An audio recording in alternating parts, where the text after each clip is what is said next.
Warahmatullahi wabarakatuh.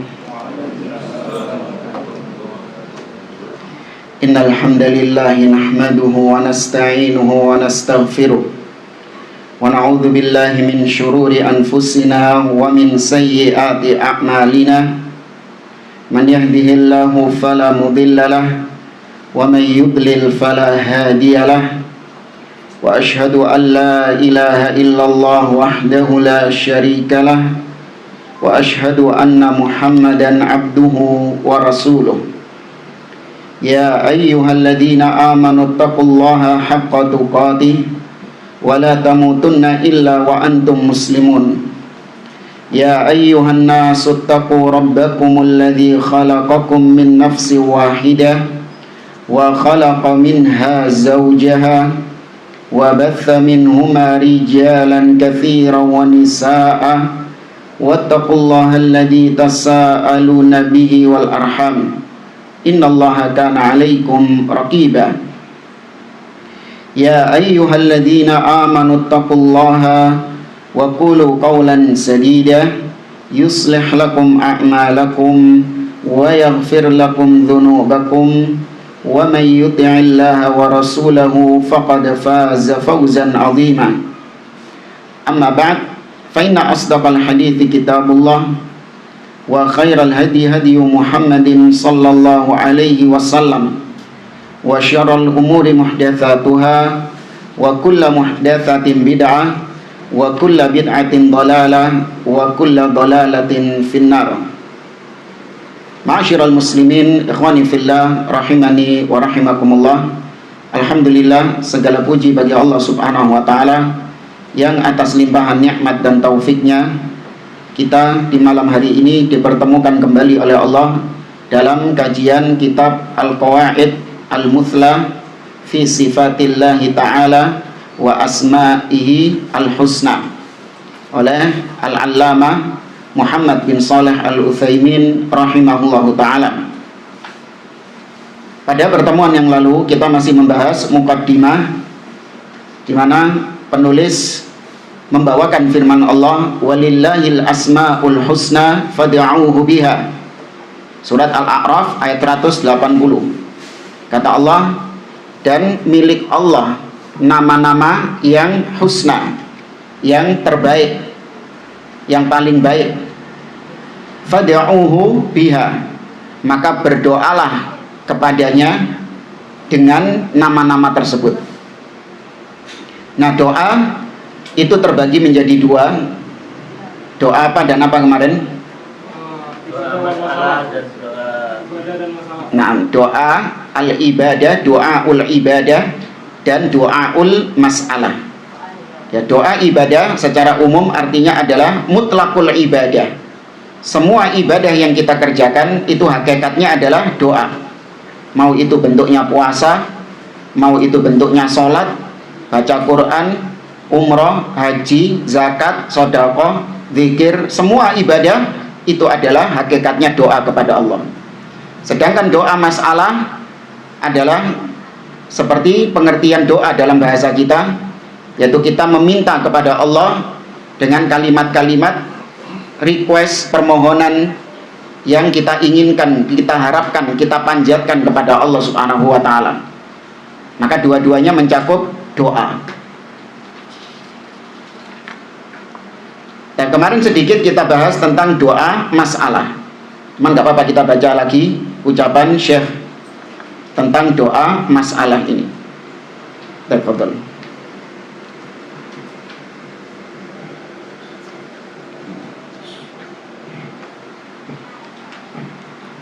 Safhah samaniyah wa ishrin. Assalamualaikum. Allahumma ighfir lana wa li masyayikhina wa li asatizatina wa li jami'il muslimin wal muslimat. Qala mu'allif rahimahullah, fadu'aul mas'alati an tuqaddima baina yaday matlubika min asma'illahi ta'ala ma yakunu munasiban misla an taqula ya ghafuru firli wa ya rahimur hamni wa ya hafizu ihfadni wa nahwu dzalika. ونحو ذلك. Wa du'aul ibadah. وقال أيضا ودعاء العبادة أن تتعبد الله تعالى Tata'abbada lillah. أحسن الله إليكم أن تتعبد لله تعالى بمقتضى هذه الأسماء فتقوم بالتوبة إليه لأنه التواب وتذكره بلسانك لأنه السميع وتتعبد له بجوارحك لأنه بصير وتخشاه في السر لأنه اللطيف الخبير وهكذا. Yang terjemah siapa?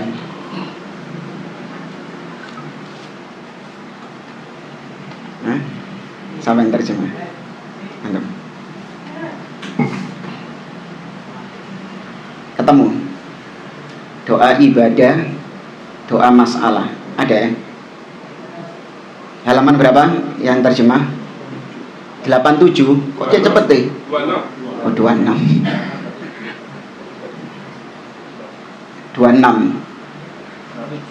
27. 2627. Oh, 2627. Jadi 26 dulu. Doa dalam ayat di atas meliputi doa permintaan dan doa ibadah. Doa permintaan adalah berdoa dan memohon kepada Allah dengan menyebut nama-nama Allah yang sesuai dengan permohonannya, seperti mengatakan, wahai Allah yang maha pengampun, ampunilah saya. Atau wahai Allah yang maha pengasih, kasihilah saya.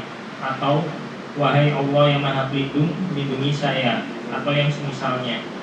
Sedangkan doa ibadah adalah melaksanakan ketaatan kepada Allah berdasarkan makna yang terkandung dalam nama-nama tersebut. Umpamanya kita bertaubat karena Allah memiliki nama At-Tawwab, Maha Penerima Taubat. Kita berzikir dengan lisan kita karena Allah memiliki nama As-Sami, Maha Mendengar. Kita beribadah dengan anggota tubuh kita karena Allah memiliki nama Al-Bashir, Maha Melihat. Dan kita takut kepada Allah meskipun dalam keadaan sendiri karena Allah memiliki nama Al-Latif, Al-Khair, Khabir. Al-Khabir, Maha tahu lagi Maha teliti, dan begitulah seterusnya. Nah, kita sampaikan pada pertemuan yang lalu bahwa doa masalah, doa permintaan, yaitu kata beliau, anta ja'ala asma Allahi wasilatan. Engkau menjadikan nama-nama Allah itu sebagai sarana, wasilah. Ai muqaddimah, sebagai pembukaan. Baina yaday doa. Jadi kita membuka doa kita dengan nama Allah. Muqaddimah, doa itu kan artinya request ya. Doa itu artinya memanggil atau bisa juga permohonan. Nah, muqaddimahnya adalah dengan menggunakan nama-nama Allah itu. Seperti misalnya kita mengatakan ya Ghafur. Ya Ghafur namanya siapa? Nama Allah. Wahai Ghafur yang maha pengampun, baru kemudian masuk permintaannya. Ighfirli, ampuni aku. Wa ya Rahim, wahai Rahim yang maha penyayang. Ini nama Allahnya. Irhamni, sayangi aku, rahmati aku. Wa ya Razzaq urzuqni, wahai Allah yang Razzaq yang maha memberi rizki, urzuqni, maka berikan aku rizki. Sawa'un qaddamtaha ala talab aw akhartaha anhu, entah engkau mendahulukan itu atau engkau akhirkan itu. Maksudnya engkau akhirkan seperti misalnya ighfirli ya Ghaffar, sama saja. Ampuni aku wahai Ghaffar, wahai yang maha pengampun. Urzuqni ya Razzaq. Jadi dibalik. Paham ya? Tadi kan ya Razzaq, urzuqni. Bisa boleh juga urzuqni ya Razzaq. Itu sama saja karena Razzaq atau Ghaffar, Ghafur, Rahim, apapun nama-nama Allah yang kita jadikan sebagai panggilan kepada Allah, itu sebenarnya adalah wasilah, tawassul. Ya, kita berdoa kepada Allah dengan perantara nama-nama Allah Subhanahu wa taala. Ini termasuk tawasul yang syar'i. Bukan berdoa kepada siapa? Kuburan, bukan tawasul kepada mayit, orang-orang yang telah mati, tidak. Tapi tawasul dengan nama-nama Allah Subhanahu wa taala. Faqaulu sallallahu alaihi wasallam li Abi Bakrin fima 'allamahu. Maka Nabi mengajarkan kepada Abu Bakar As-Siddiq, kata Nabi, faghfirli maghfiratan min 'indik. Ampuni aku dengan ampunan di sisimu. Warhamni, dan rahmati aku. Baru kemudian masuk tawasulnya dengan nama Allah. Innaka antal ghafurur rahim. Sesungguhnya engkau itu ghafur dan rahim, maha pengampun lagi maha penyayang. Berarti ditaruh depan apa taruh belakang tadi nama Allahnya? Pakai buri, taruh belakang. Huna akharal isma ala talab. Di dalam doa yang diajarkan Nabi tadi, Nabi mengakhirkan nama, mengedepankan request, permohonannya, permintaannya. Wa idza qulta ya ghafur ighfirli, huna qaddamtal isma ala talab. Tapi sebaliknya, kalau kau dahulukan nama Allah tadi, ya ghafur ighfirli, ya rahim irhamni, ya razzaq urzuqni. Nah, ini berarti kau menjadikan nama Allah di depan. Nah, ini insyaallah gampang, sama saja dalam hukumnya. Qalu wa minal adab an taj'alal wasilata likulli du'ain ma yunasibuhu minal asma. Fa idza kunta tatlubur rizqa tatawassalu bismir razzaq. Fa idza kunta tatlubul maghfirata tatawassalu bismil ghafur. Yakni fala taqul Allahumma ya syadidal iqab ighfirli, lianna hadza la yunasib. Wa inna ma taqul ya ghafur ighfirli. Termasuk diantara adab adalah engkau memilih nama Allah yang sesuai dengan permintaanmu tadi, yang match dengan permintaanmu itu. Seperti tadi, kau ingin untuk minta rizki, maka kau memilih nama Allah yang sesuai dengan permintaanmu tadi, yaitu apa? Razzaq. Engkau ingin untuk diampuni dosa-dosanya, maka kau pilih nama Allah yang sesuai dengan permintaanmu tadi, yaitu bisa ghafur, bisa ghaffar, bisa ghafir, wahakata. Jangan engkau mengatakan, ya Allah, Allahumma ya syadidal iqab, wahai Allah yang maha keras siksanya, ighfirli, ampuni aku. Ya, meskipun ini hukumnya bukan syirik, hukumnya bukan dosa juga, tapi nggak enak, ya nggak pas, dan itu tidak sesuai dengan adab dalam berdoa. Lianna hadza la yunasib, yang nggak sesuai.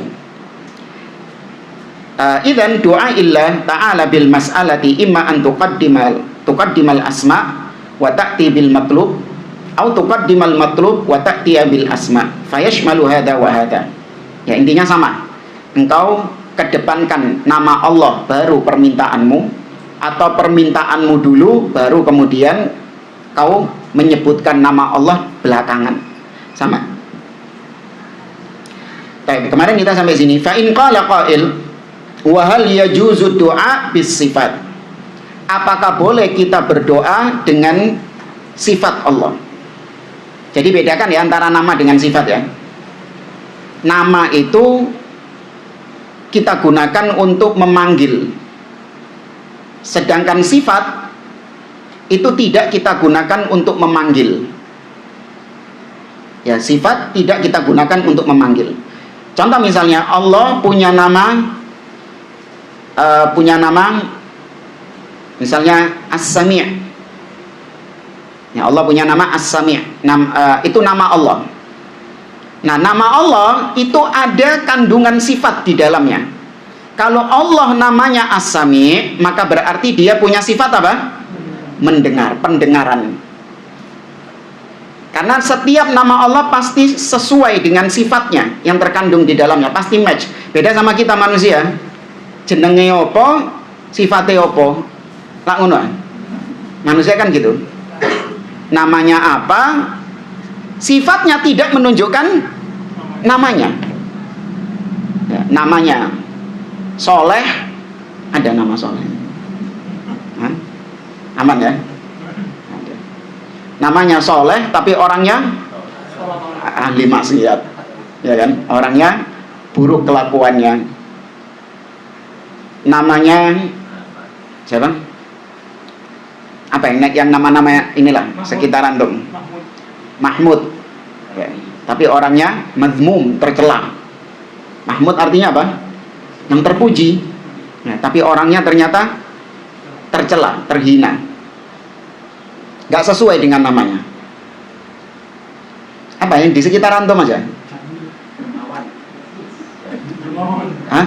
Darmawan. Darmawan. Ya, ada nama orang Darmawan. Harusnya dia apa? Darmawan. Tapi ternyata medit.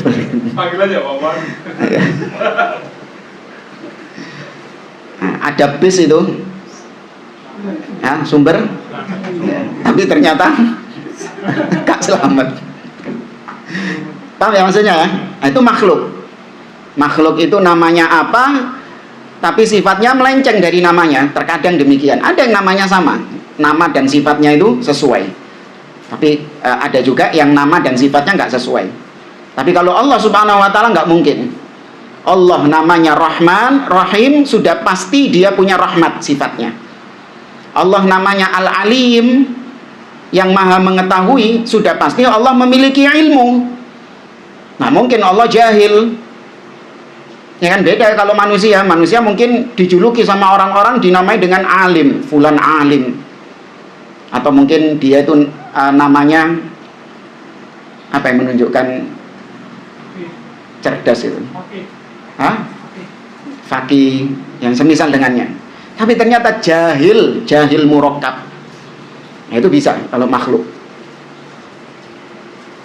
Nah sekarang pertanyaannya, apakah boleh kita memanggil atau berdoa kepada Allah dengan pakai sifat Allah, bukan nama Allah, dengan pakai sifat Allah?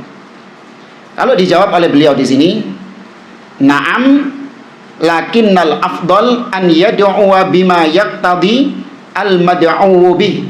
Famathalan laysa minal laiki an taqula ya syadidal iqab ighfirli walau ja'alna mithla hadha an yakuna min babis sukhriyati billah lakana aqrab.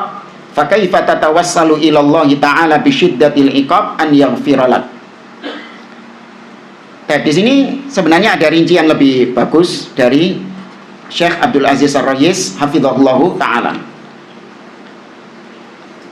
Secara asal nggak boleh berdoa dengan sifat, memanggil Allah dengan sifat, karena sifat itu bukan nama Allah. Misalnya kita memanggil ya ilmu. Ilmu itu bukan nama Allah.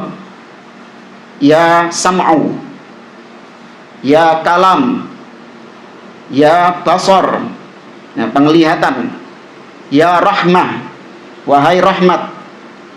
Ini semua sifat Allah, bukan nama Allah. Sama seperti antum kalau dipanggil dengan sifat antum, ya antum nggak noleh. Antum misalnya punya sifat pemarah, marah, sifat antum. Marah, noleh antum? Enggak, ya noleh, bukan nama saya kok. Ngapain? Nah, memang ada sifat yang akhirnya kemudian menjadi nama.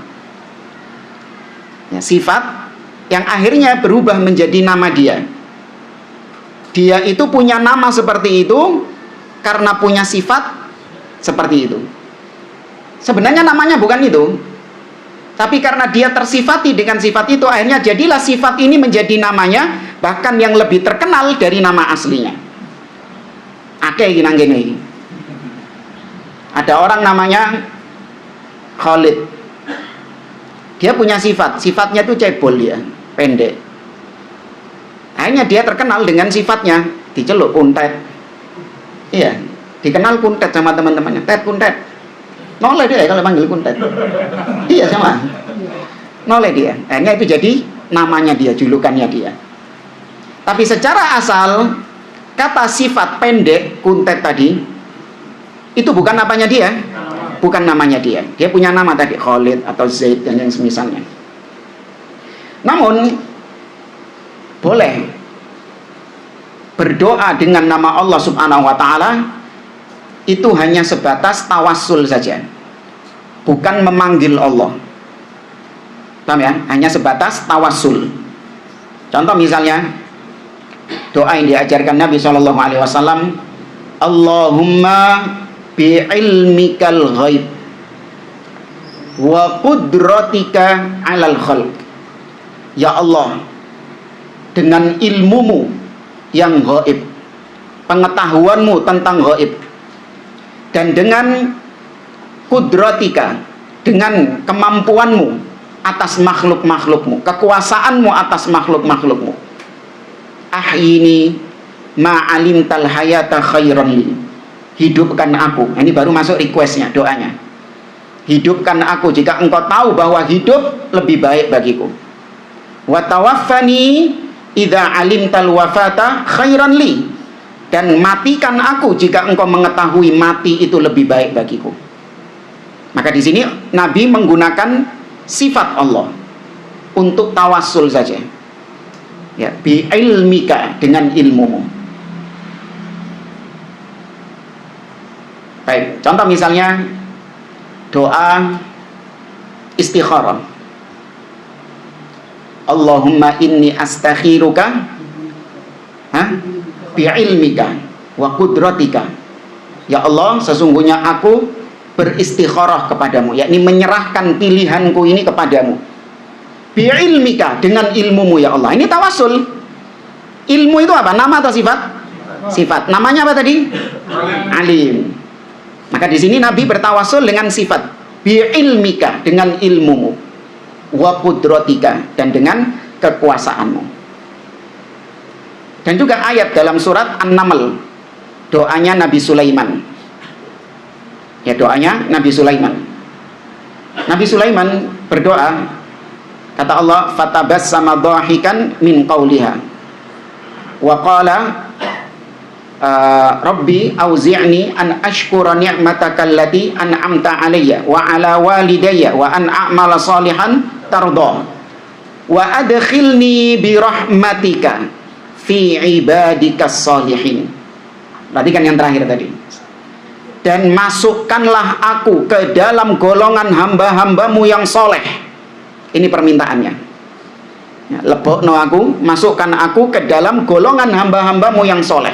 Kemudian Nabi Sulaiman bertawassul dengan sifat Allah. Apa itu? Sifat apa tadi?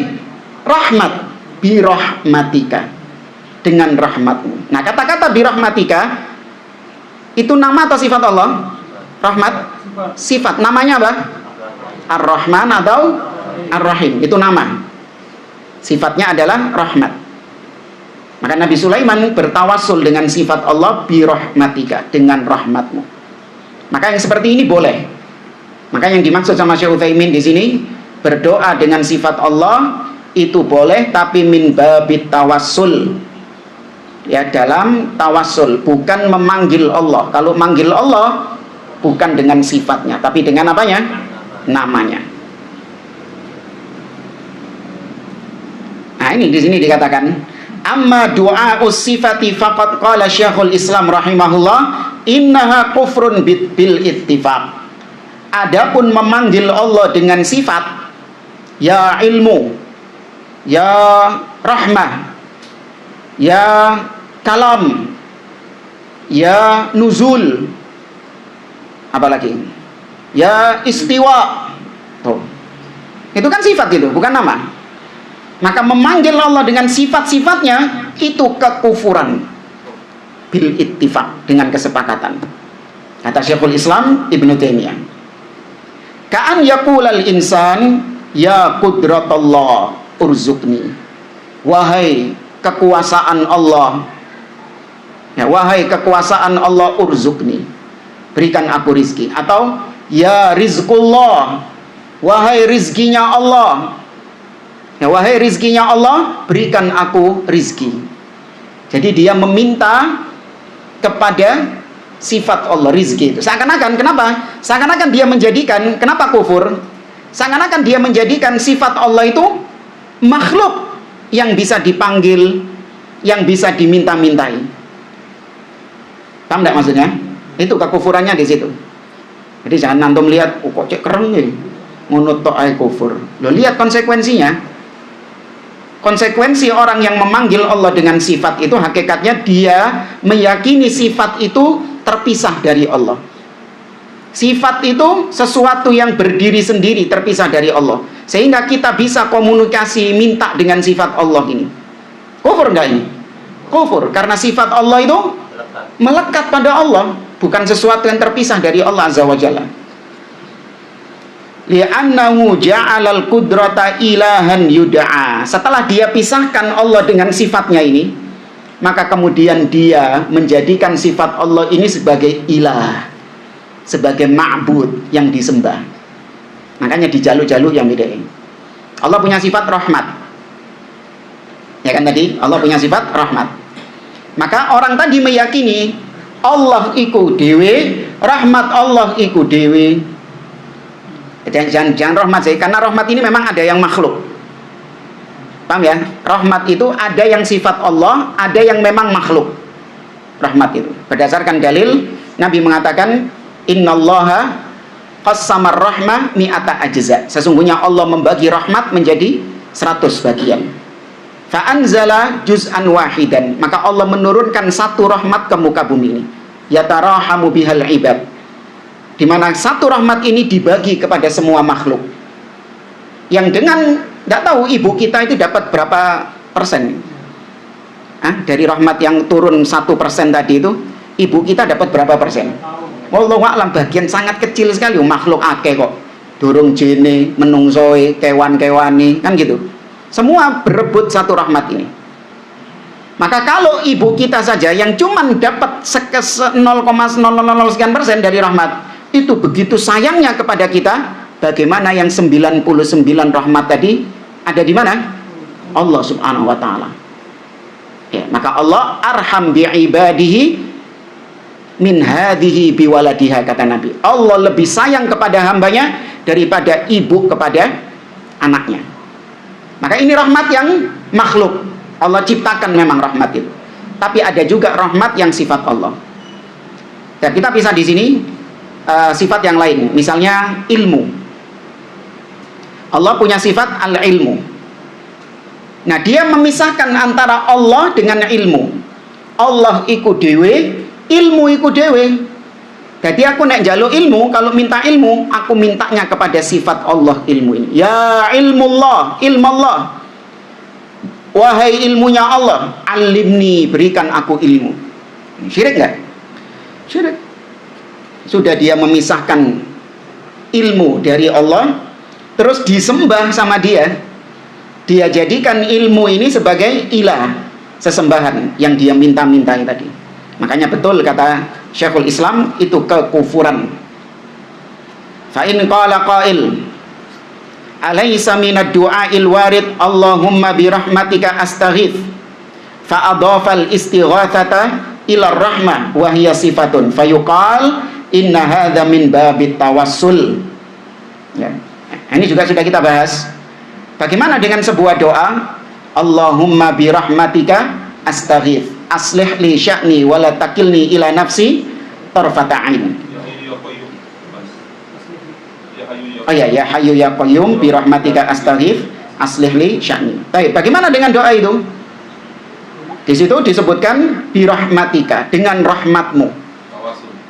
Ya, maka dijawab tadi bahwasanya ini bukan berdoa kepada rahmat Allah, tapi itu menjadikan rahmat Allah sebagai tawassul, perantara, yang sudah kita bahas tadi. Maka hukumnya apa? Boleh. Ya, seandainya tadi dikatakan ya rahmatullah, ya astaghith, wahai rahmat Allah, sesungguhnya aku beristighatsah kepadamu. Sing diceluk sapa? Rahmat Allah. Nah, ini apa hukumnya? Yang membedakan apa itu, Ustaz? Kenapa? Anda memanggil dengan tawasul tadi. Kalau memanggil pakai dia gitu ya. Ya, seakan-akan gitu. Ini simpelnya kayak gitu. Terus, jadi yang kita panggil itu Allahnya memang. Bukan sifat Allah, tapi Allahnya. Sedangkan kalau yang syirik tadi, yang kita panggil itu apanya? Sifatnya. Sedangkan tawassul Yang kita panggil tetap Allah, tapi kita jadikan sifat itu sebagai perantara tatkala kita berdoa. Contoh mudahnya gini loh, antum itu dulu kalau minta uang sama bapak itu kan tawasul.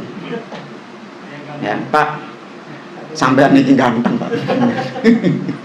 Ya kan, sampean niki ganteng. Itu sifatnya bapak kita. Ya, sampean ini baik, Pak. Orang tua yang terbaik. Nah, disebutkan sifat-sifatnya. Pak, karena engkau ini adalah bapak yang dermawan, bapak yang sayang. Itu sifatnya bapak. Bapak yang sayang kepada anaknya. Kau adalah bapak yang perhatian kepada anaknya. Ya lo duit, Pak. Baru masuk apanya? Requestnya, permintaannya. Ini cuman min babit takrib aja untuk pendekatan. Paham ya maksudnya tawasul tadi ya? Ya. Meskipun tawasul ini bukan menjadi syarat diterimanya doa. Ya, tawasul ini bukan menjadi syarat. Kalau nggak pakai tawasul dengan sifat Allah atau dengan nama-nama Allah maka doanya ditolak sama Allah. Enggak. Cukup engkau memanggil Allah, kemudian engkau panjatkan kepada Allah hajat-hajatmu, maka itu sudah cukup dikatakan doa. Hanya saja tawasul ini untuk menguatkan doa itu. Ya, karena diantara untuk memenuhi adab dalam berdoa.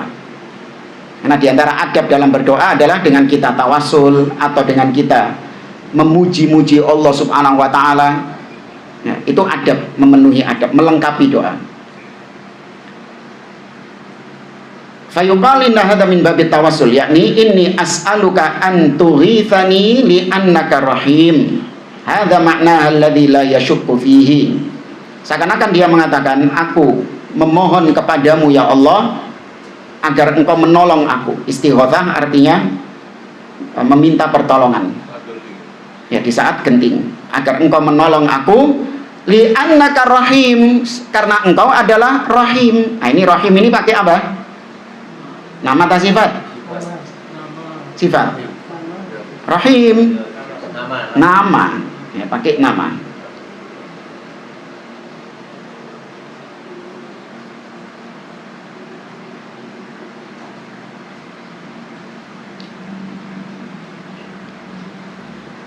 Kalau Rahim namanya sifatnya Rahman. Rahman. Rahman sama juga. Rahman dan Rahim ini dua nama Allah, tapi semuanya dua-duanya ini diambil dari sifat Rahman.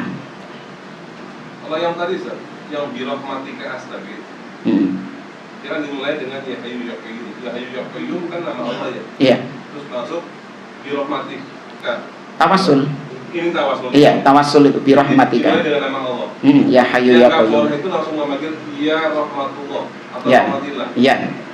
Karena dia memanggil makhluk, memanggil sifat Allah yang dianggap sebagai makhluk yang terpisah dengan Allah, bukan yang menyatu dengan Allah.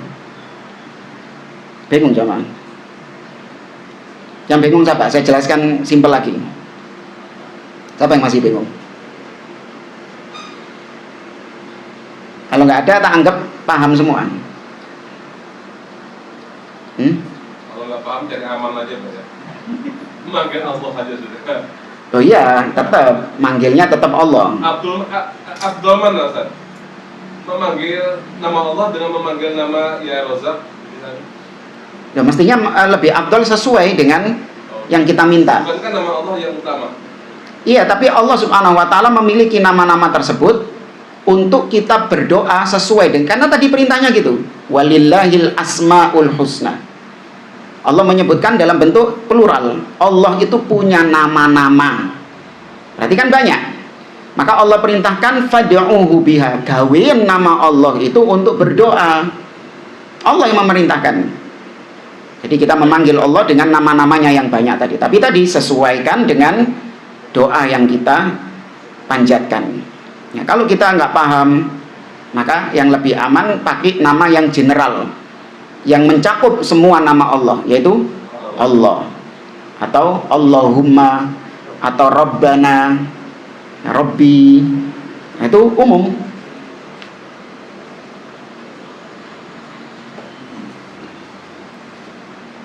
Baik, kita ringkas setelahnya. Ini ada beberapa permasalahan yang dibahas sama beliau, cuman kita lewati saja. Kemudian doa ibadah. Tadi doa masalah, sekarang doa ibadah. Doa ibadah, penjelasannya di sini, fa idza alimta annahu tawwab fa innaka tas'a fit taubah. Doa ibadah adalah yaitu engkau beribadah kepada Allah dengan konsekuensi dari nama-nama Allah itu. Maksudnya konsekuensi dari nama Allah. Allah itu kan punya nama As-Sami'. Artinya maha mendengar. Sifatnya berarti apa? Pendengaran. Allah itu punya pendengaran.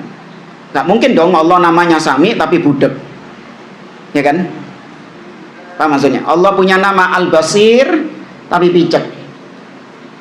Mungkin enggak? Enggak. Maka Allah pasti punya penglihatan. Itu sifatnya Allah.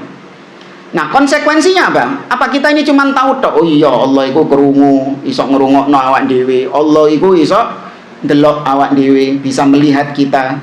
Allah itu punya nama Alim. Dia punya ilmu, pengetahuan. Berarti Allah itu tahu apa yang kita lakukan, baik sendiri ataupun dalam keramaian. Nah, konsekuensinya itu apa? Masa mek weru-weruan tok, kayak weru-weruan tok, cuman buat pengetahuan saja. Konsekuensinya apa? Karena Allah itu maha mendengar, berarti aku berzikir kepada Allah, membaca Al-Quran, nggak perlu aku dengarkan kepada manusia. Kenapa? Karena Allah pasti apa? Mendengar. Nah, maka dia beribadah kepada Allah dengan konsekuensi dari nama Allah tadi. Dia menjalankan praktek-praktek ibadah karena konsekuensi dari nama Allah tadi. Karena Allah maha mendengar, aku melaksanakan ibadah yang didengar sama Allah Azza wa Jalla. Zikir, baca Quran. Ya. Karena Allah itu maha mengetahui, maka aku beribadah kepada Allah dikala sendirian, tidak ada orang yang tahu. Itu konsekuensinya. Allah pasti tahu apa yang aku kerjakan ini. Dan aku tidak akan bermaksiat kepada Allah karena Allah tahu. Ya, karena Allah mengetahuinya. Meskipun aku di dalam benteng, di dalam perut bumi yang terdalam, Allah maha mengetahui itu. Maka aku tidak bermaksiat. Nggak bermaksiat ini ibadah juga bukan? Ibadah. Meninggalkan yang haram itu juga ibadah. Ya, tadi As-Sami'. Ya, karena Allah itu maha mendengar, maka aku tidak mengucapkan ya ucapan-ucapan yang buruk. Ya, aku tidak ghibah, ya aku tidak mengadu domba, aku tidak memfitnah, karena Allah maha mendengar ucapanku. Bahkan Allah maha tahu apa yang ada di dalam dada kita, niat kita, Allah maha tahu. Ya, karena Allah maha melihat, ya sama seperti tadi, karena Allah maha melihat, maka aku melakukan ibadah-ibadah yang berkaitan dengan penglihatan Allah tadi. Bingung jemaah? Allah punya nama At-Tawwab. Allah itu maha menerima taubat. Allah punya nama Ghafur, maha mengampuni. Apa konsekuensi ibadah dari nama itu? Bertobat kepada Allah, tidak berputus asa dari rahmat Allah, dari ampunan Allah. Karena Allah Tawwab. Tawwab beda sama Taib. Kalau Taib itu yang memberi tobat, tapi kalau dalam bentuk Tawwab apa? Enggak. Hah? Mubalaghah artinya yang senantiasa. Ya, terus menerus. Ghaffar, yang terus menerus menerima tobat. Kalau Taib cuman sekali tok, beberapa kali tok dia menerima tobat, atau jarang-jarang dia menerima tobat. Tapi kalau Tawwab selalu menerima tobat. Ya. Itu namanya sighah mubalaghah. Hiperbol yang menunjukkan senantiasa dan selalu. Kalau bahasa Indonesia, kalau bahasa Arab itu dengan sighah, dengan kata atau format seperti tadi. Contoh yang lain seperti apa misalnya?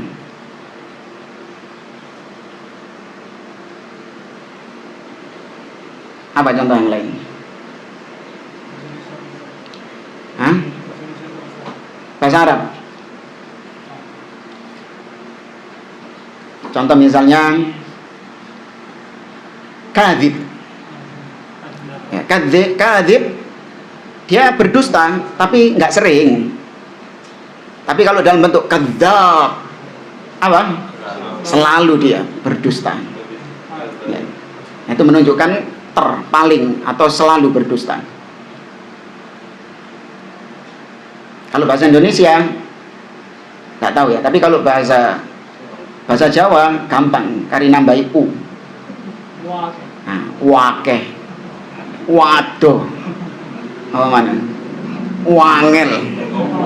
Hah? Kawannya bayi. Iya, tak tinggal nambahi u saja kalau pengen mubalaghah. Bukan kawannya bayi.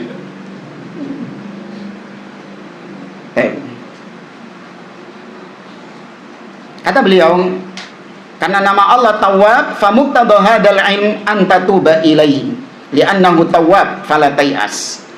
Karena engkau tahu bahwa Allah memiliki nama Tawwab, maka konsekuensi dari itu engkau bertobat kepada Allah, karena Allah itu Tawwab, Maha menerima taubat. Fala tay'as, dan kau tidak berputus asa. Wa idza kunta ta'lam annahu sami', famuqtada hadzal ilmi an tatajannaba kulla qaulin la yardahu Allah azza wa jalla. Karena engkau tahu bahwa Allah punya nama Sami' yang Maha mendengar, maka konsekuensi dari pengetahuanmu ini, maka engkau meninggalkan segala ucapan yang tidak diridhoi Allah Subhanahu wa taala. Karena Allah pasti krungu. Tuh ini belajar nama-nama Allah ada dampaknya, ada konsekuensinya. Jadi ini bukan sekedar teori antum mengetahui kaidah-kaidah Ahlus Sunnah dalam nama-nama dan sifat, tapi praktek di lapangan antum nggak ada. Enggak. Kita belajar seperti ini, kemudian kita amalkan. Jangan hanya sebatas teori saja. Fa in lam taf'al kana imanuka bis-sami' naqisan. Tapi kalau kau tidak melakukan itu, konsekuensi dari nama Allah tadi, berarti imanmu kurang. Betul, dia nggak kafir. Bedakan ya antara yang menolak Allah Maha mendengar, sifat Allah, mengingkari sifat Allah, dengan yang dia mengimani sifat Allah tapi nggak menjalankan konsekuensinya. Misalnya ya, ada salah satu dari kita yang hadir di majelis ini dan dia paham materi kita malam ini, kemudian keluar. Setelah keluar pulang, Anda pergoki dia di rumah sedang minum khamr, berzina. Ya. Kemudian antum bilang, iki wis mari mau teko kajian. Harusnya kan tadi dibahas Allah itu alim. Alim itu berarti apa? Maha mengetahui. Lah kok dia berzina? Oh, berarti dia menganggap Allah nggak tahu. Berarti dia mengingkari nama Allah alim. Buktinya dia berzina di dalam ruangan yang tertutup, dia anggap Allah itu nggak tahu. Makanya dia berzina. Oh, kafir ini berarti hari ini. Karena mengingkari nama Allah. Betul nggak? Hah? Enggak. Dia imannya kurang karena dia tidak menjalankan konsekuensi dari nama Allah tersebut. Tapi dia masih mengimani Allah itu mengetahui perbuatannya. Tapi karena dia nggak bisa membendung syahwatnya, nggak bisa membendung hawa nafsunya, atau mungkin dia dipalingkan oleh syaitan sehingga dia jatuh dalam hal tersebut, kemudian dia malu kepada Allah. Ya, karena perbuatan maksiatnya tadi dilihat sama Allah dan dia yakin Allah melihat itu. Malu dia sama Allah SWT. Beda sama orang yang memang nggak apa? Nggak mengimani. Ya, beda sama orang yang tidak mengimani. Maka ini kufur, meskipun dia nggak bermaksiat. Paham ya? Meskipun dia tidak bermaksiat, tapi sekedar dia tidak mengimani Allah nggak tahu. Allah itu baru tahu nek kedaden. Itu pun kalau tempatnya terbuka, open air. Tapi kalau zinanya di dalam ruangan tertutup, apa ini lapis baja emas, angel kayak karo Allah. Nah, seperti ini apa? Kekufuran. Kecuali kalau ada udzur nanti. Li'annaka ta'lam anna Allah Ta'ala yasma'u kulla ma taqul thumma tadhhabu taghtabun nasa mathalan. Engkau tahu bahwa Allah itu kan maha mendengar. Tapi ternyata engkau itu tahu bahwa Allah itu maha mendengar apapun yang kau ucapkan. Namun ternyata engkau menghibah manusia. Waqad nahakallahu azza wa jalla, padahal Allah sudah melarang hibah tersebut. fa anta lam tuhaqqiqil iman bi annahu sami. Maka ketika engkau menghibah padahal kau tahu Allah itu Maha mendengar, maka di situ engkau belum atau tidak merealisasikan nama Allah As-Sami'. Kau hanya mengimani saja nama Allah As-Sami', tapi kau tidak merealisasikan nama As-Sami' itu dalam kehidupanmu. Li'annaka law haqqaqtahu latajannabta ma yughdibuhu wa la fa'alta ma idza sami'ahu minka radiya anka wa hadhihi ibadah. Harusnya ya, idealnya ketika engkau tahu bahwa Allah punya nama As-Sami', harusnya kau realisasikan itu. Kau wujudkan, kau buktikan dalam kehidupanmu itu, yaitu dengan engkau meninggalkan perbuatan yang Allah Subhanahu wa taala murkai. Dan engkau akan berbalik. Allah nggak suka perbuatan riba, ya, namimah, ya, mencela, mengumpat. Allah nggak suka. Maka karena kau tahu Allah Maha mendengar, kau tinggalkan perbuatan tadi, kemudian kau melakukan ucapan-ucapan yang diridhoi oleh Allah Subhanahu wa taala. Ya, ucapan yang jujur, ya, qiraatul Quran, berzikir, ya, berkata yang hak, ya, tidak berkata yang batil. Kadzalikal basir, demikian juga al-basir. Allah itu punya nama al-basir, Maha melihat. Tu'minu bi annahu basirun yara kullasyai'. Harusnya kau sudah mengimani Allah itu melihat segala sesuatu. Falau fa'alta ma la yardahu lam takun muhaqqiqan al-imana bi annahu basiran. Seandainya engkau berbuat suatu perbuatan yang tidak diridhoi oleh Allah, seperti maksiat tadi, maka di situ engkau belum merealisasikan iman terhadap nama Allah Al-Basir. Kau sudah mengimani, meyakini Allah Maha melihat, tapi belum kau realisasikan di dalam penglihatanmu itu. Wa idza alimta annallaha ghafurun istaghfartallah. Kalau kau sudah tahu Allah itu punya nama Ghafur, yang Maha mengampuni, konsekuensinya berarti kau apa? Minta ampun, bertaubat kepada Allah, beristighfar. Wal istighfar ibadah. Nah, istighfar kepada Allah itu beribadah. Kemudian doa ibadah tadi, engkau berzikir kepada Allah bilisani, dengan lisanmu. Li'annahu sami', karena dia Maha mendengar. Fataqulu la ilaha illallah, kau berzikir mengucapkan kalimat la ilaha illallah. Li'annaka tu'minu bi annallaha yasma', kau berzikir tadi gak perlu pakai speaker, gak perlu pakai pengeras suara, karena kau sudah mengimani Allah pasti apa?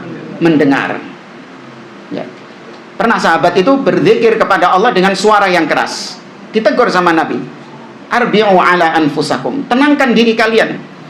Fa innakum la tad'una asamman wala ghaiban, innakum tad'una sami'an qariban. Sesungguhnya kalian tidak berdoa kepada zat yang maha tuli lagi maha ghaib, yang enggak ada hakikatnya, enggak ada wujudnya, enggak. Yang kalian panggil, yang kalian seru adalah yang maha mendengar dan maha dekat. Orang kalau dekat perlu teriak-teriak? Nggak perlu. Maka Nabi mendekatkan pemahaman bahwa Allah itu dekat dengan kalian, maka nggak perlu kalian teriak-teriak. Apalagi ditambah ayat wa idza sa'alaka ibadi anni fa inni qarib. Ya, Allah dekat.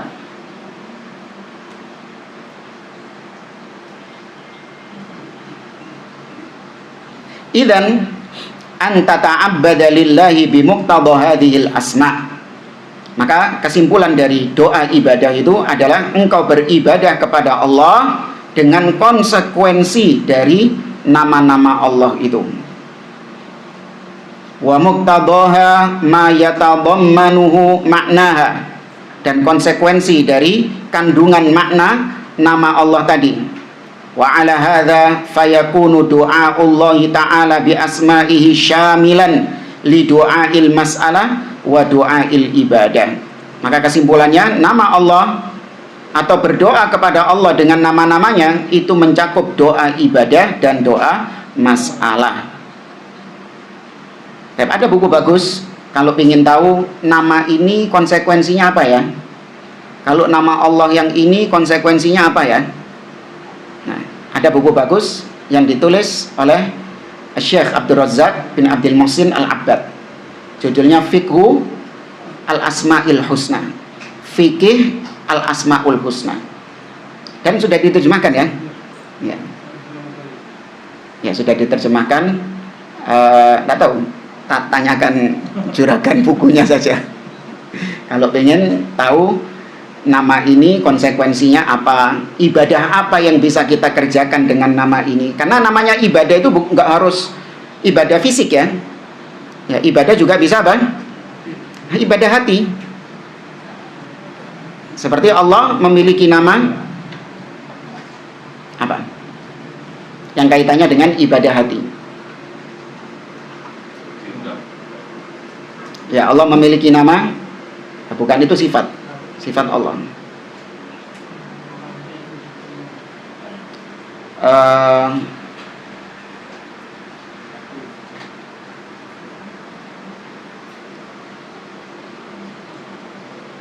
Apa ya kok banyak yang lupa ini?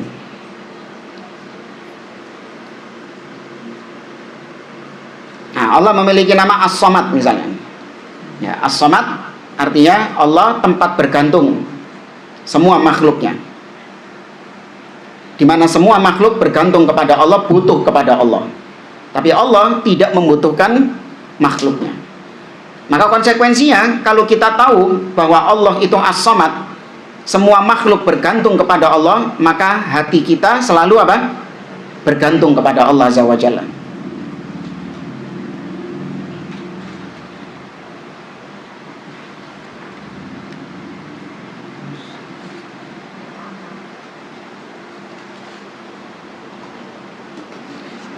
Sebelum kita lanjut, kalau ada yang mau ditanyakan dulu silakan. Ya. Kalau misalkan apa kan kadang-kadang kita berdoa dengan nama Asmaul Husna itu terus Apa? berdoa dengan nama satu nama Asmaul Husna itu batasannya sampai kapan gitu? Kalau misalkan karena mungkin kita batasan kita tahunya cuma itu, kadang-kadang kita berdoa itu pakai Asmaul Husna yang kita tahu aja. Jadi, Larangan siapa yang melarang? ya, maksudnya kan ada yang kadang-kadang kalau apa berlebihan gitu kan? Kita ada nggak kayak gitu? Nggak ada larangan. Kita berdoa dengan selalu nyebut Allahumma, ya Allah, Rabbi, Rabbana. Nggak masalah. Nggak ada batasan terus menerus, maka nanti jatuhnya dosa. Nggak masalah. Apalagi kalau orang memang taunya ya cuman itu, keterbatasan dia. Mungkin dia kurang ilmunya, atau mungkin dia mu'alaf baru masuk Islam. Ya, maka taunya dia namanya Allah ya Allah tok. Maka dia hanya itu saja yang dia tahu, dia panggil Allah dengan nama itu saja. Nggak masalah. Wallahu a'lam. Yang lain?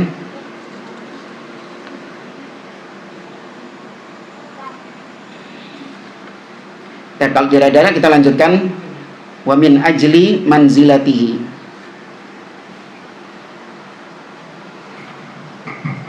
Wa qala aidon wa min ajli manzilatihi hazihi wa min ajli kalamin nasi fihi bil haqqi taratan bil batilin nashi anil jahli awin ta'assubi bit taratan ukhra.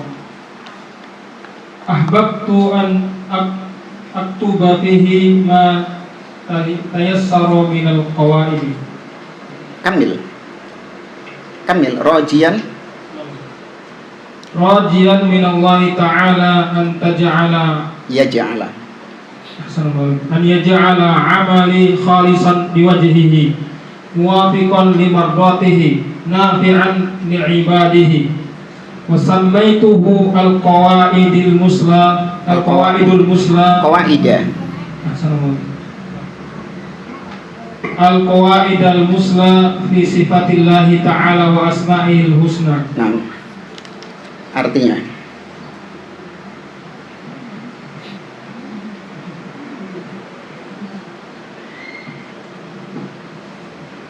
mengingat betapa penting penting masalah ini dan karena banyak orang yang membicarakannya, di mana pembicaraan mereka itu kadang benar dan kadang juga salah. Karena berbicara tanpa dasar ilmu atau hanya mengandalkan kefanatikan, maka pada kesempatan ini saya sampaikan kaidah-kaidah dalam memahami permasalahan ini.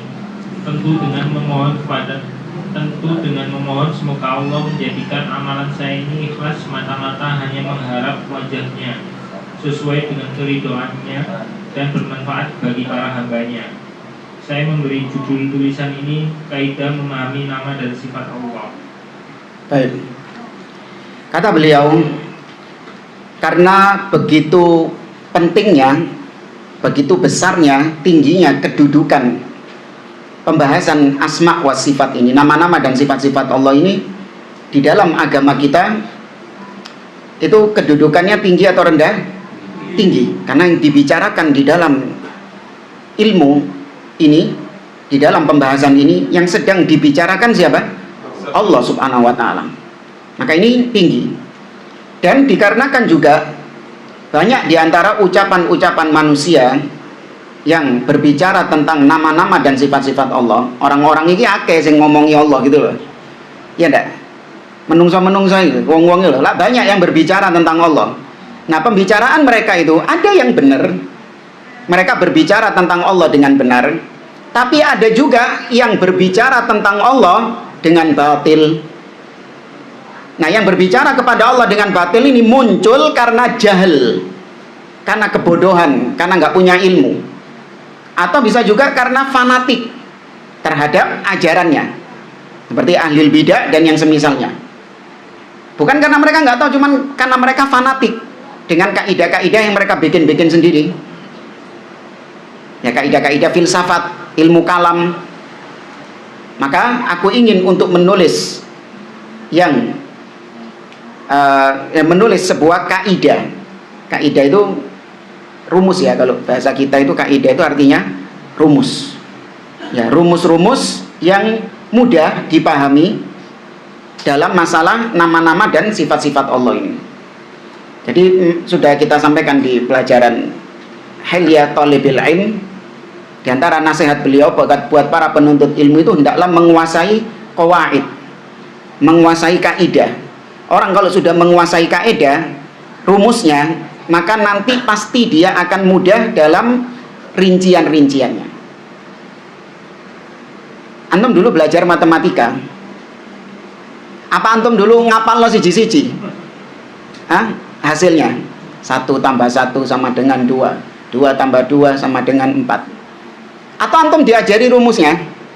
Sudah ajari rumusnya ini, rumus antum kuasai, antum mendapatkan soal apapun bisa jawab dah? Bisa jawab, sudah tahu kaidahnya, rumusnya.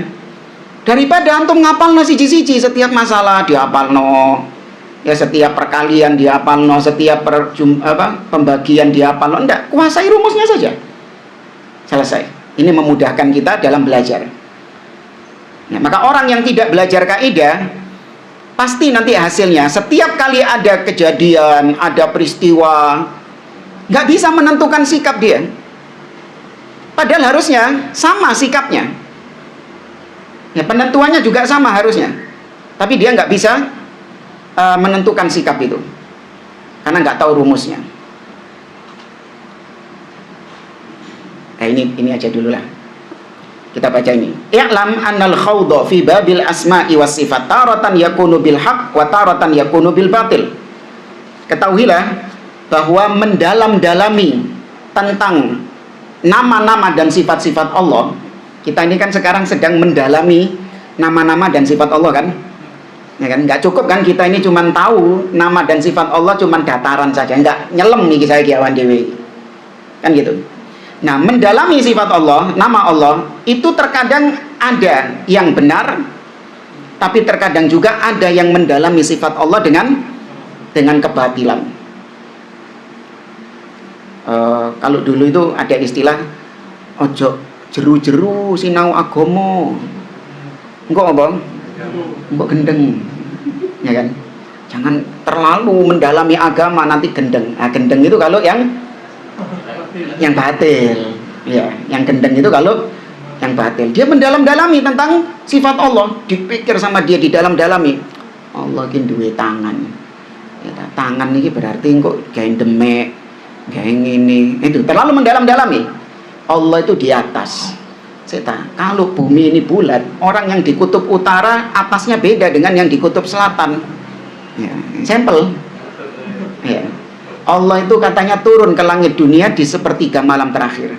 Surabaya saiki sepertiga malam terakhir, tapi belahan bumi yang lain belum. Nah, nanti beberapa menit kemudian ganti lagi yang sepertiga malam terakhir, belahan bumi yang sebelumnya Surabaya. Berarti 24 jam Allah ini keliling ya. Nah, ini mendalam-dalami sifat Allah dengan hak atau batil? Dengan batil. Karena yang jadikan landasan apa? Akal, logika, rasio. Akhirnya sesat. Apa sesatnya? Menolak sifat-sifat Allah tadi. Kak, ngawur iki sing ngomong Allah mudun ini. Ngawur ini yang bilang Allah di atas itu. Ngawur yang mengatakan Allah itu punya tangan, Allah punya wajah. Ya, ini mendalam-dalami sifat Allah tapi batil. Nah, syaitan bermain di situ. Ya, syaitan bermain sampai memunculkan pertanyaan man khalaqallah. Siapa yang terus yang menciptakan Allah? Ya. Maka harus dengan bimbingan wahyu. Kalau kita mau mempelajari tentang Allah, harus dari sumbernya. Sing weruh tentang Allah iki sapa? Ya Allah ne dhewe. Kemudian Allah kasih tahu juga kepada siapa manusia yang paling tahu tentang Allah? Nabi SAW. Maka cuman ini dua sumber kita. Nggak ada ilmu kalam, filsafat, pakai kaidahnya Aristoteles, ya Sokrates, Bedes, nggak pakai. Ya, hanya qala Allah dan qala Rasul. Hatta Taurat dan Injil nggak kita pakai. Ya, dalam bab asma wa sifat pakai nggak Taurat dan Injil? Nggak pakai, cuman kitabullah dan sunnah. Amma man qala fihi bil haqqi faman sya'uhu qawlihi hadza annahu yuridul haqq.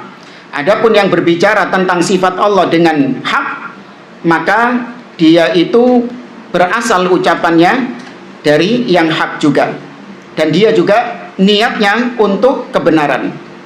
Fayaqulu fihi bil haq, maka dia berucap tentang Allah dengan kebenaran karena sumbernya sudah benar, Al-Quran dan Sunnah.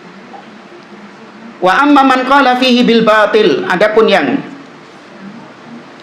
yang berbicara tentang Allah dengan batil, faman sya'uhu qawlihi wahidun min amrain, immal jahlu wa imma ta'assub. Adapun yang berbicara tentang Allah dengan batil, maka sumbernya itu karena salah satu dari dua hal ini. Entah karena jahil, ketidaktahuan dia tentang Allah, atau karena ta'assub dengan ajaran nenek moyangnya atau ajaran syekhnya. Sawaun kana ta'assub lin nafs, ta'assub dengan hawa nafsunya, nggak cocok sifat-sifat Allah ini dengan hawa nafsunya. Aulil imam, aulil syekh, wa ma ashbah dzalik, atau ta'assub dengan gurunya, dengan syekhnya, sehingga dia berbicara tentang Allah dengan kebatilan. Contoh yang jahil ya. Dulu ini anak pribadi, semoga Allah mengampuni anak. Dulu waktu kecil, namanya anak kecil ya liar pemikirannya. Dulu itu kita nggak sholat, ya kan, nggak beribadah, padahal sudah tahu, maksudnya sudah diperintahkan untuk beribadah, cuman kita tinggalkan. Kenapa alasannya? Karena Allah ini kan sedang sibuk melihat hamba-hambanya, terutama ketika waktu itu anak ingat waktu musim haji. Ketika haji itu Allah lebih sibuk memperhatikan hamba-hambanya yang di mana? Di Mekah. Lah apa Allah ndelok ya aku itu? Ngerti ya? Apa istimewanya saya diperhatikan sama Allah daripada jamaah haji yang sekarang lagi di Mekah? Tentu Allah lebih fokus di situ dong, daripada di sopo wong gak terkenal. Terus cilik apa mana arek cilik sih. Maka dari itu anak membangun kesimpulan Allah nggak melihat saya. Dari mana ini hawa nafsunya ada timbulnya? Jahil, karena ketidaktahuan.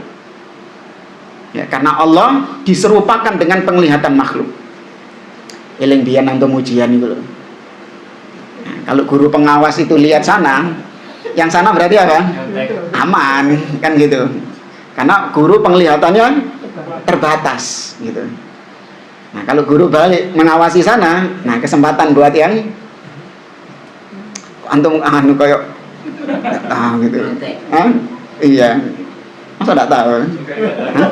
Enggak pernah SD. Enggak kok, seakan-akan berarti ustadz iki sing ngono itu. Kok kayak heran semua gitu. Emang ada kayak gitu, Ustaz? Baik, wallahu a'lam bishawab. Kita cukupkan sampai di sini.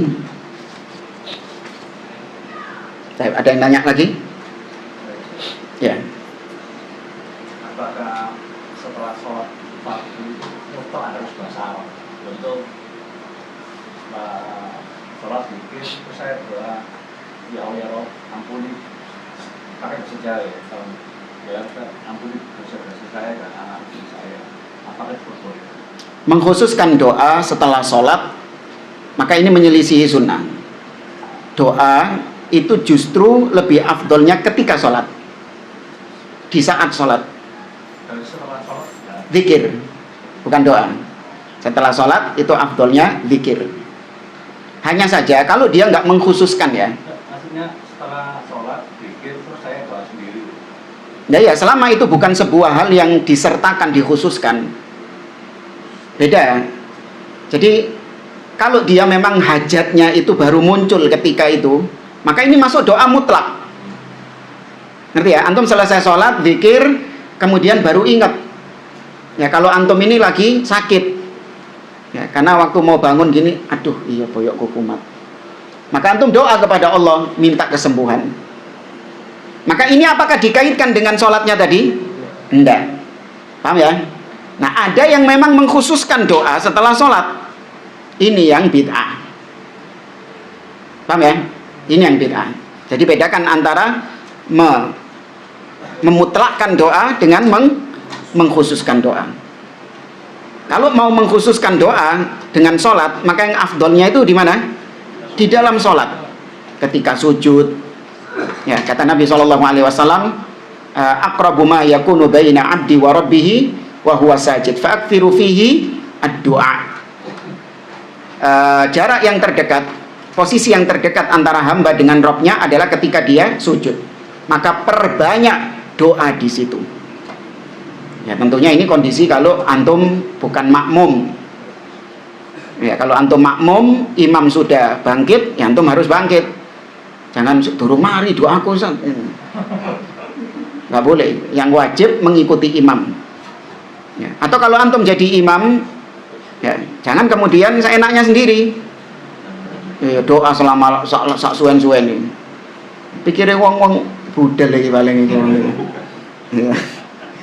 Masya Allah, husnul khotimah, meninggal dalam keadaan sujud sholat gitu kan. Dikira mati. Sama satu lagi sebelum tahiyat, sebelum salam. Ya, ketika sebelum salam. Ya, kita berdoa, Allahumma, misalnya doa yang diajarkan Nabi SAW, Allahumma inni a'udzubika min adzabi jahannam wa min adzabil qabr wa min fitnatil mahya wal mamat wa min syarri fitnatil masihi ad-dajjal. Nah, itu wallahu a'lam. Sebentar. Kalau misalnya doa di luar sholat seperti tadi, boleh pakai bahasa Indonesia.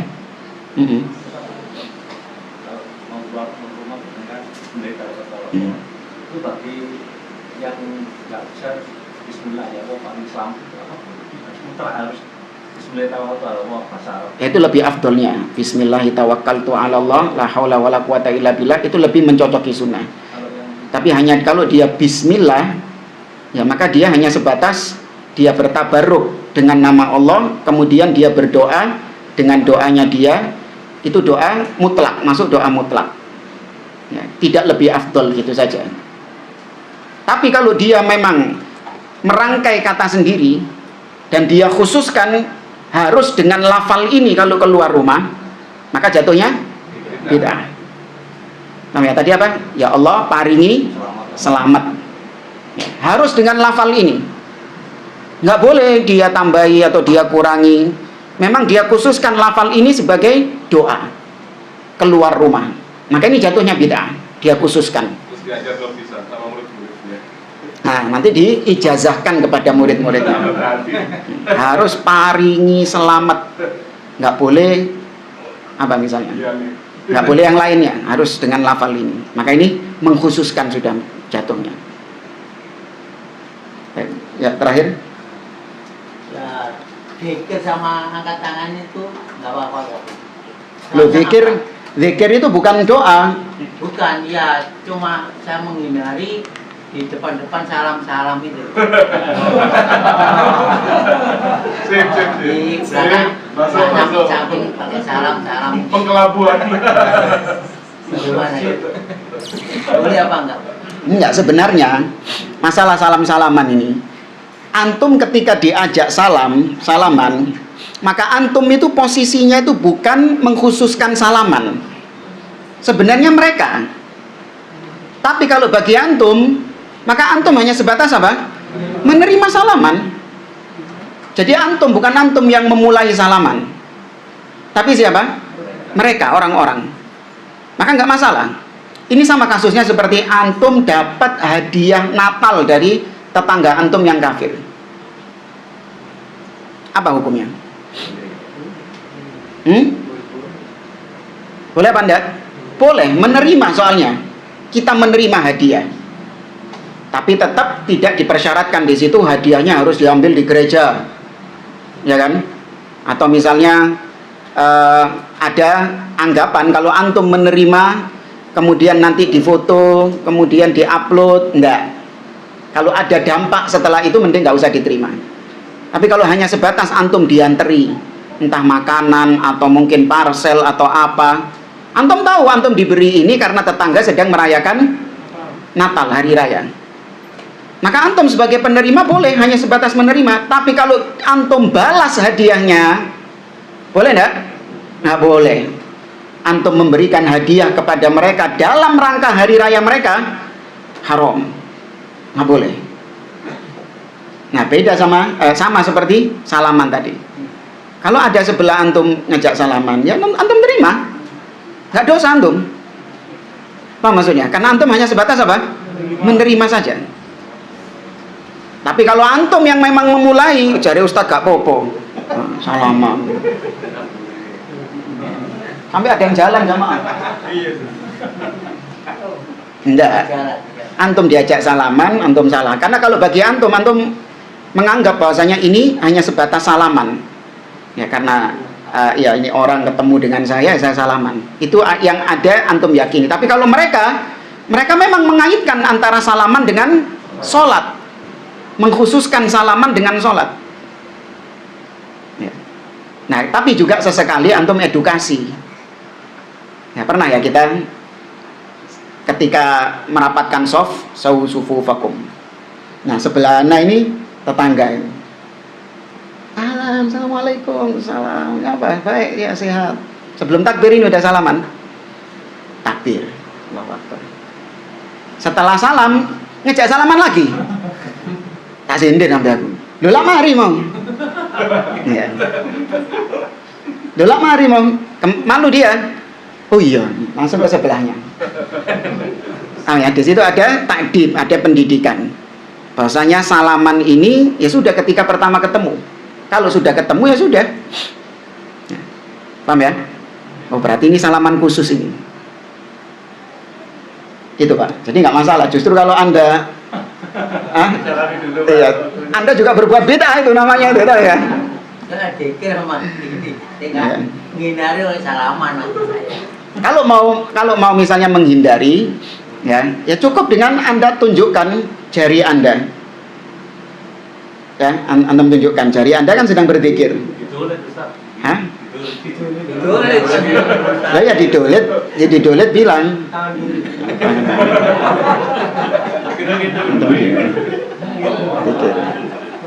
Itu kalau mau agak ekstrim. Tapi kalau apa merem gitu bagaimana? Hah?